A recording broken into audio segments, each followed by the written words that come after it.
देखिए बच्चे यहाँ पे क्या टॉपिक है, 12th class chemistry chapter solution, colligative property, elevation in boiling point. Elevation का वर्डली मीनिंग क्या होता है? इंक्रीज। एलिवेशन का वर्डली मीनिंग क्या होता है? इंक्रीज। बॉइलिंग पॉइंट का वर्डली मीनिंग क्या होता है?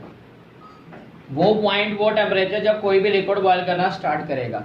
Elevation means increase, boiling point means that point, that temperature at which liquid get starts boiling. समझ आ गया क्या बोला? तो देखिए यहाँ पे सबसे पहले हम डिफाइन करेंगे बॉइलिंग पॉइंट को। Boiling point may be defined as the point or that temperature at which liquid gets starts boiling। ये वो पॉइंट है, ये वो टेम्परेचर है जब कोई भी लिक्विड बॉयल करना स्टार्ट कर देगा। At that point, at that temperature, vapour pressure of liquid और solvent becomes equal to the atmospheric pressure, becomes equal to the atmospheric pressure। इस पॉइंट के ऊपर, इस टेम्परेचर के ऊपर जो भी वेपर प्रेशर होगा लिक्विड का, वो इक्वल हो जाएगा। किसके इक्वल हो जाएगा? एटमॉस्फेरिक प्रेशर के। क्लियर?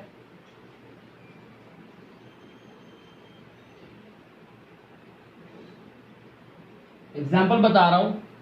ये सिंपल एक कंटेनर है। इस कंटेनर में पहला केस क्या फिल किया हुआ है? Pure solvent. क्या फिल किया इसमें? प्योर सॉल्वेंट फिल किया हुआ है। यहां पे जो एटमॉस्फेयर का प्रेशर है, एटमॉस्फेरिक प्रेशर, वो कितना है? लेट करते हैं 100। ये सिंपल हम एक कंटेनर ले रहे हैं। इस कंटेनर में प्योर सॉल्वेंट है। क्या है? Pure solvent. और एटमॉस्फेरिक प्रेशर कितना है? 100। आप इस सॉल्वेंट को हीट करिए, टेम्परेचर प्रोवाइड करिए। कितना टेम्परेचर दे रहे हैं हम इसको? 25 डिग्री सेल्सियस। सपोज करो यहाँ पे वेपर कितने बन रहे हैं? 25%। तो वेपर प्रेशर कितना होगा? 25। कितना वेपर प्रेशर होगा? 25। टेम्परेचर को इंक्रीज करिए, डबल करिए टेम्परेचर को। 25 से कहाँ ले गए हम टेम्परेचर को? 50 डिग्री सेल्सियस। हमने टेम्परेचर को डबल किया तो वेपर प्रेशर भी डबल हो जाएगा। 25 से कहाँ पहुंच जाएगा? 50। टेम्परेचर को डबल करिए। टेम्परेचर को कितना किया हमने? 100 डिग्री सेल्सियस। तो वेपर प्रेशर कितना हो जाएगा? 100। वेपर प्रेशर कितना है? 100। एटमॉस्फेरिक प्रेशर कितना है? 100। तो वेपर प्रेशर ऑफ सॉल्वेंट और liquid becomes equal to its atmospheric pressure, becomes equal to its atmospheric pressure. इसका जो वेपर प्रेशर है वो किसके इक्वल हो गया? एटमॉस्फेरिक प्रेशर के। Liquid get starts boiling. तो ये क्या था? Pure solvent. क्या था ये? प्योर सॉल्वेंट का केस है। It is the case of pure solvent. तो कितनी वैल्यू है? 100 डिग्री। इसको रिप्रेजेंट किससे करेंगे? T1 degree Celsius. ये T1 डिग्री सेल्सियस क्या रिप्रेजेंट कर रहा है? Boiling point of pure solvent. Boiling point of pure solvent. ये समझ आ गया? फिर से देखिए, रिपीट कर रहा हूं। Boiling point is that temperature, is that point at which liquid get starts boiling. ये वो पॉइंट है, वो टेम्परेचर है जब कोई भी लिक्विड बॉयल करना स्टार्ट कर देगा। ये वो पॉइंट है, वो टेम्परेचर है जब किसी भी लिक्विड का वेपर प्रेशर एटमॉस्फेरिक प्रेशर के इक्वल हो जाएगा। एक एग्जांपल से क्लियर कर रहे हैं। सिंपल हम एक बीकर या एक कंटेनर ले रहे हैं। इस कंटेनर या बीकर में क्या फिल किया हुआ है? Pure solvent. क्या फिल किया हुआ है? प्योर सॉल्वेंट को फिल किया हमने। एटमॉस्फेरिक का प्रेशर कितना है? 100। हमने कितना टेम्परेचर मेंटेन किया? 25 डिग्री सेल्सियस। तो कितना वेपर प्रेशर है यहाँ पे? 25। हमने टेम्परेचर को डबल किया 50 डिग्री सेल्सियस। तो वेपर प्रेशर कितना हो गया? 50। हमने टेम्परेचर को डबल किया 100 डिग्री सेल्सियस। तो वेपर प्रेशर कितना हो गया? 100। Vapour pressure becomes equal to atmospheric pressure, so liquid get starts boiling. तो ये 100 क्या एक्ट कर रहा है? Boiling point of pure solvent. किससे रिप्रेजेंट करेंगे हम इसको? T1 डिग्री सेल्सियस के साथ। क्लियर है? Next step. नेक्स्ट स्टेप में हम क्या करेंगे? इसी बीकर में जहां पे प्योर सॉल्वेंट था वहां पे नॉन वोलेटाइल सॉल्यूट ऐड करिए। हमने नॉन वोलेटाइल सॉल्यूट ऐड किया। नॉन वोलेटाइल क्या होता है? जिनके वेपर्स नहीं बनते। नॉन वोलेटाइल क्या होता है? जिनके वेपर्स नहीं बनते। तो यहां से वेपर बन रहे हैं, यहां से वेपर नहीं बन रहे, यहां से वेपर बन रहे हैं, यहां से वेपर नहीं बन रहे, यहां से वेपर बन रहे हैं, यहां से वेपर नहीं बन रहे। क्लियर है? हम लेट करते हैं 50% area is covered by non volatile solute. यहाँ पे 50% एरिया किसने कवर किया? नॉन वोलेटाइल सॉल्यूट ने कवर कर लिया। यहाँ पे 50% एरिया कवर कर लिया। किसने कवर किया? नॉन वोलेटाइल सॉल्यूट ने कवर कर लिया 50% एरिया। एटमॉस्फेरिक प्रेशर 100 ही है। अब हमने टेम्परेचर प्रोवाइड किया इसको 25 डिग्री सेल्सियस। कितना वेपर प्रेशर होगा यहाँ पे? वेपर प्रेशर कितना होगा? 12.5। 12.5 क्यों आया बच्चे? पहले 100% एरिया इन्वॉल्व था वेपराइजेशन में, अब 50% एरिया तो कवर कर लिया ना। किसने कवर किया? नॉन वोलेटाइल सॉल्यूट ने कवर कर लिया। तो 50% area can not take part in evaporation, so its vapour pressure reduce by 50%। पहले वेपर प्रेशर कितना था? 25 डिग्री सेल्सियस पे 25। अब 25 डिग्री सेल्सियस पे वेपर प्रेशर कितना हो गया? 12.5। It should reduce by 50%। कोई डाउट? अगर हम टेम्परेचर को इंक्रीज करेंगे 25 से कहां लेके जा रहे हैं? 50 डिग्री सेल्सियस। 12.5 को इंक्रीज करेंगे 25, 50 डिग्री को इंक्रीज डबल करेंगे 100 डिग्री सेल्सियस, 25 को डबल करेंगे कितना आएगा? 50। टेम्परेचर 100 डिग्री पहुंच चुका है, लेकिन वेपर प्रेशर कितना है? 50। बट एटमॉस्फेरिक प्रेशर कितना है? 100। तो दोनों इक्वल नहीं हुए ना। अभी लिक्विड बॉयल नहीं किया, हमें टेम्परेचर को और इंक्रीज करना पड़ेगा। अब हम टेम्परेचर को कितना करेंगे? 200 डिग्री सेल्सियस। वेपर प्रेशर कितना हो जाएगा? 100, which will become equal to atmospheric pressure. अब वेपर प्रेशर किसके इक्वल हो गया? एटमॉस्फेरिक प्रेशर के इक्वल हो गया। तो liquid get starts boiling, liquid boil करना शुरू हो गया। ये क्या है? ये सोल्यूशन है। सोल्यूट ऐड किया ना प्योर सॉल्वेंट में, तो क्या बन गया? सोल्यूशन बन गया। सोल्यूशन का जो बॉइलिंग पॉइंट है उसको रिप्रेजेंट किसके साथ करेंगे हम? T2 डिग्री सेल्सियस के साथ। तो प्योर सॉल्वेंट का बॉइलिंग पॉइंट कितना आया था? 100। सोल्यूशन का बॉइलिंग पॉइंट कितना आया? 200। इंक्रीज हो गया ना टेम्परेचर, पहले 100 था, अब कितना हो गया? 200। इंक्रीज हो गया बॉइलिंग पॉइंट। तो टॉपिक क्या है? Elevation in boiling point. Elevation means increase. तो आपने ये रोल्स में भी पढ़ा हुआ है, जब भी हम नॉन वोलेटाइल सॉल्यूट को ऐड करते हैं प्योर सॉल्वेंट में, उसका वेपर प्रेशर क्या हो जाता है? डिक्रीज। उसका वेपर प्रेशर क्या होगा? Decrease.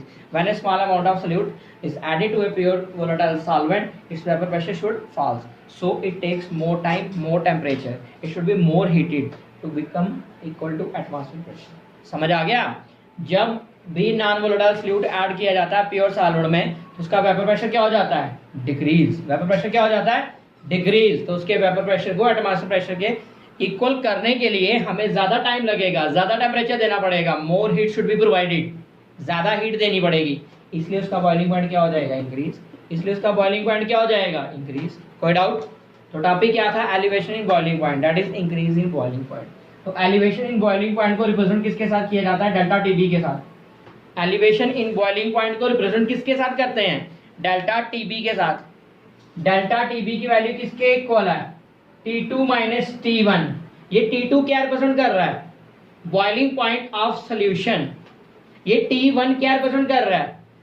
Boiling point of solvent. Boiling point of solvent. तो elevation in boiling point may be defined as the difference between the boiling point of solution and boiling point of solvent. ये समझ आ गया definition?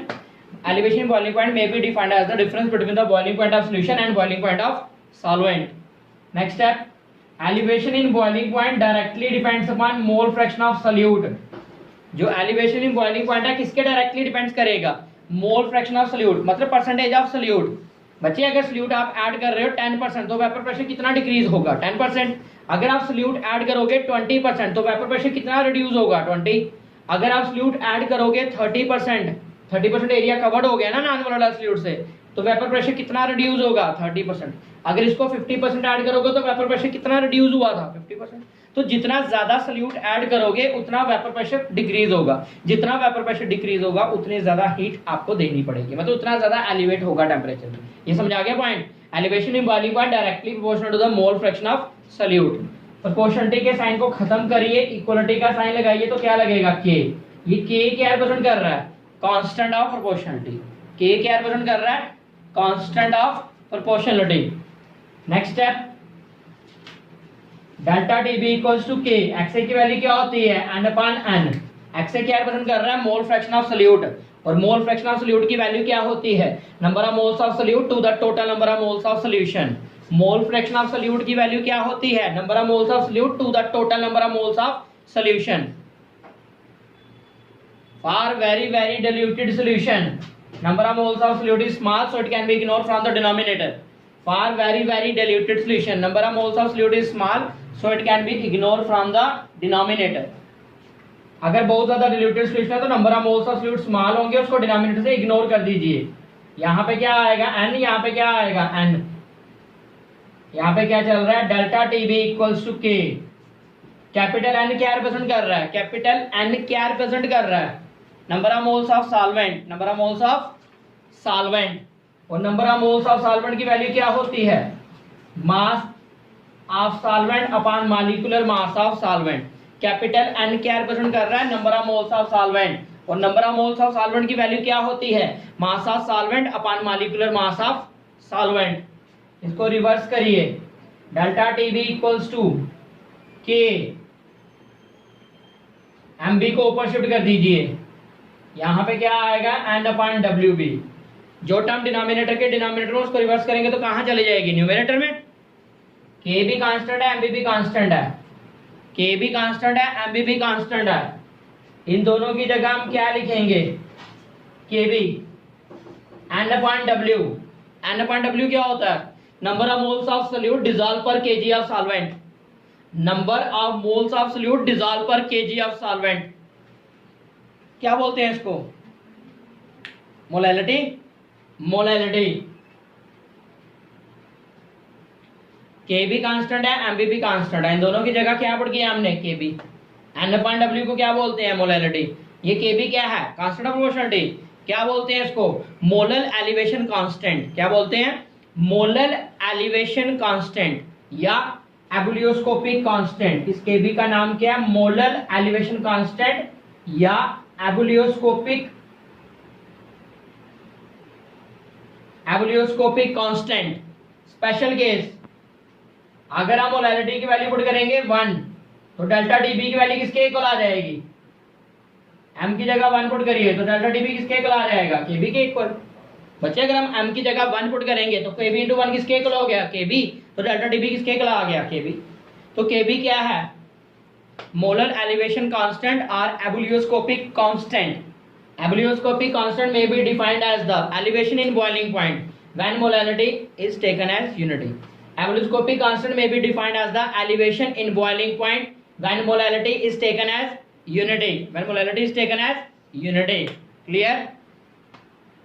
और देखिए main equation में आइए, delta dB की वैल्यू किसके इक्वल आ रही है, केबी इंटू एम।